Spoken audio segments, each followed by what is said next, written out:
ولسونه ته دا یو شی وایم، دا امام خلافت امارت دا د الله جل جلاله یو نعمت دی د ولسونو دپاره. که دا خلک داسې سربخوده پاتې سي، نظام ونه لري، هر څوک ځان ته امیر و پاچا و قاضي سي، نو بیا خو به بل څه نه وي، د ورځې به شل کاسه په هره ولسوالۍ کې سره وژني. نو خو یو وایي دا شی زما دی یا بل وایي زما دی، جنجال جوړ دی. یو وایي دا پټۍ زما دی، بل وایي زما دی، اوبه زما دی یا بل وایي زما دی، جنجال جوړ دی. دا ولسونه به په خپل مابین کې سره وژني. خدا چې الله پاک د مسلمانانو دپاره امارت خلافت تعین کړی دی، امیر یې ټاکلی دی.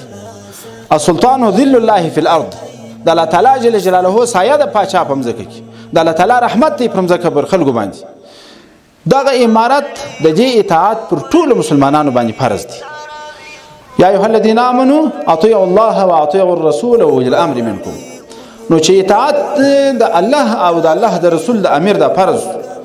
تر اوسه خو دا ذهنیت داسې جوړ دی لکه دغه آیات چې یوازې د امیر المؤمنین صاحب او د مجاهد په باره کې نازل شي، بس امیر دی مجاهد دی د امیر المؤمنین اطاعت کی. دا مسلمانانو ته وایي، پر ټولو مسلمانانو باندې د امیر اطاعت واجب دی. د عمرا درجه پر درجه دي، د امیر المؤمنین صاحب سره نیولې بیا تر ولسواله پورې، بیا تر دلګي مشر پورې. نو دغه د اطاعت مسله مهمه ده. په خپله به د ځانو څخه قومندانان نه جوړوي. او دغه 20 کاله چې دا مجاهد، دا والی، دا ولسوال حاجي صاحب محترم ستا په کوټه کې تیر کړي دي، ستا سره عادي ژوند کړی دي، دا خو د دې خپل انسانیت او اخلاق دي. تاسو د داس پنځورو څخه پښتنه وکړئ، دا ظاهر شاه په نامه چې تیر شوی دی یا نور د دې مخکې چې تیر شوي دي، د دې ولسونو سره څنګه گزاره کړې ده؟ د دې ولسونو سره مریان جوړ کړي وه، د خپل ځان اختیار یې نه درلودی، صلاحیت یې نه درلودی.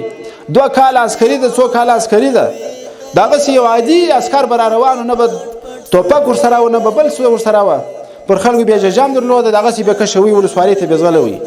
داسې یو آزاد سړی نه و په افغانستان کې. دا چې اوس اسلامي امارت دومره ازادي در کړې ده چې ستا سره د یو عادي فرد په شکل باندې هم والي در سره نه ولاړي، هم ولسوال در سره ولاړي، هم قومندان. خو د دې مطلب دا نه دی چې تاسې به د نظام اطاعت نه کوئ، د نظام به پوره اطاعت کوئ.